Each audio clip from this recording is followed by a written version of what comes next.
Hello everyone, আসসালামু আলাইকুম। আপনাদের জন্য আজকে চিকেন রোল রেসিপি শেয়ার করতে চলেছি, তবে একটু ভিন্ন রেসিপিতে। অবশ্যই পুরো ভিডিওটি মনোযোগ সহকারে দেখতে থাকুন। এখানে চিকেনের বুকের অংশটুকু কিমা করে নিয়েছি। এরপর গরম তেলে প্রথমে দিয়ে দিচ্ছি, এরপর গোলমরিচ পাউডার দিচ্ছি হাফ চা চামচের থেকেও একটু কম, আদা বাটা হাফ চা চামচ এবং রসুন বাটা হাফ চা চামচ দিয়ে কিছুক্ষণের জন্য কিমার সাথে মিশিয়ে নিতে হবে। এরপর গাজর কুচি দিয়ে দিচ্ছি এক বাটি পরিমাণ। একটু ভালো করে মিশিয়ে নেওয়ার পর এখানে পেঁয়াজ কুচি এক বাটি পরিমাণ দিয়ে দিচ্ছি। পেঁয়াজটা একটু মোটা করেই দিতে হবে, তাহলে এটি কিমাটা খেতে ভালো লাগবে। এরপর যখন সব কিছু দেওয়া হয়েছে খুব ভালো করে এগুলোকে মিশিয়ে নিতে হবে। এরপর গরম মশলা দিয়ে দিচ্ছি হাফ চা চামচ। কিছুক্ষণের জন্য গরম মশলাগুলো মিশিয়ে নিতে হবে ভালো করে, খুব ভালো করে যেন মিশিয়ে যায়। এরপর এখানে লাল মরিচ গুঁড়ো দিচ্ছি হাফ চা চামচ, জিরা ধনিয়া হাফ চা চামচ এবং হলুদ গুঁড়ো হাফ চা চামচ দিচ্ছি। স্বাদ মতো লবণ দিয়ে খুব ভালো করে এগুলোকে মিশিয়ে নিতে হবে।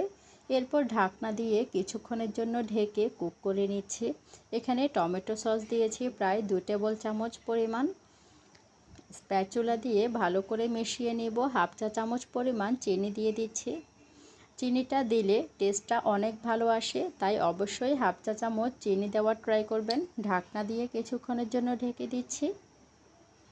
এরপর কাঁচামরিচ কুচি দিয়ে দিচ্ছি। কাঁচামরিচটা খেতে একটু ভালো লাগবে, তাই সবার লাস্টে একটু কাঁচামরিচটা কুচি দিলে অনেক ভালো লাগে।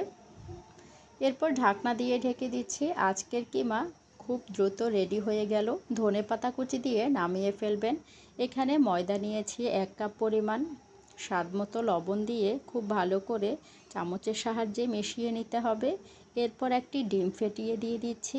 ডিমটা ভালো করে ময়দার সাথে মিশিয়ে নেওয়ার পর নর্মাল টেম্পারেচারের পানি দিয়ে দিতে হবে। এখানে গরম পানি ব্যবহার করা যাবে না। নর্মাল টেম্পারেচারের পানি দিয়ে এটাকে সফট একটি ব্যাটার তৈরি করতে হবে।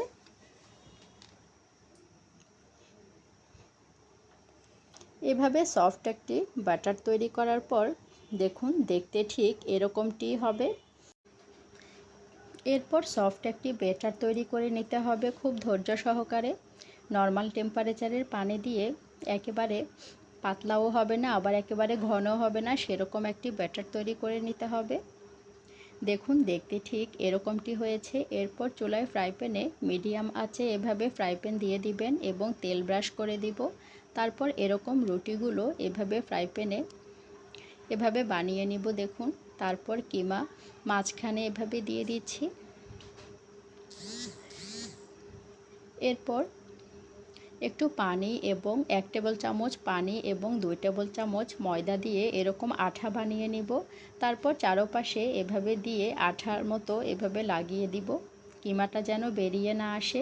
এভাবে সবগুলো রোলকে বানিয়ে নিতে হবে। ভিডিওতে যেভাবে দেখছেন এভাবেই দেখলে আপনারা বুঝতে পারবেন খুব সহজে। এরপর আঠা যখন লাগিয়ে দিবেন তখন কিমাটা বেরিয়ে আসবে না। খুব সুন্দর একটি রোল তৈরি করা যাবে এভাবে।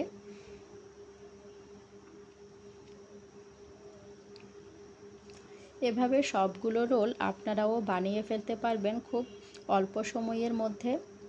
দেখুন এখানে সবগুলো বানানো হয়ে গেছে। আপনারা চাইলে বাসায় যদি গেস্ট আসে এরকম বানিয়ে ডিপ ফ্রিজে সংরক্ষণ করতে পারেন। যখন গেস্ট আসে তখন এগুলোকে তেলের মধ্যে মুচমুচে করে ভেজে দিতে পারেন। তখন অল্প সময়ের মধ্যে অতিথি আপ্যায়নে সব কিছুই করে ফেলতে পারবেন। এরপর ডিম ফেটিয়ে এগুলোকে ডিমের মধ্যে চুবিয়ে ব্রেড ক্রাম্পে এভাবে গড়িয়ে নিতে হবে। আমি ব্রেড ক্রাম্পটা বিস্কুটের গুঁড়া দিয়েই ব্যবহার করেছি।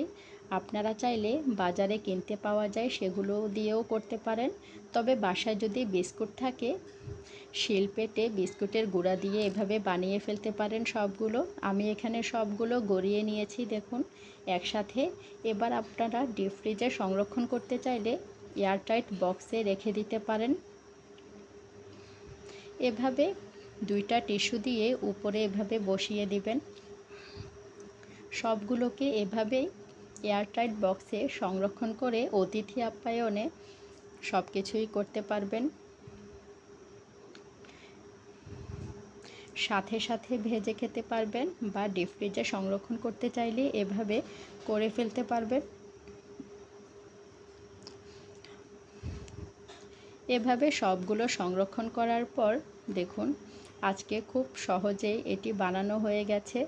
আপনাদের কাছে কেমন লেগেছে অবশ্যই কমেন্টসে জানাতে ভুলবেন না। আল্লাহ হাফেজ।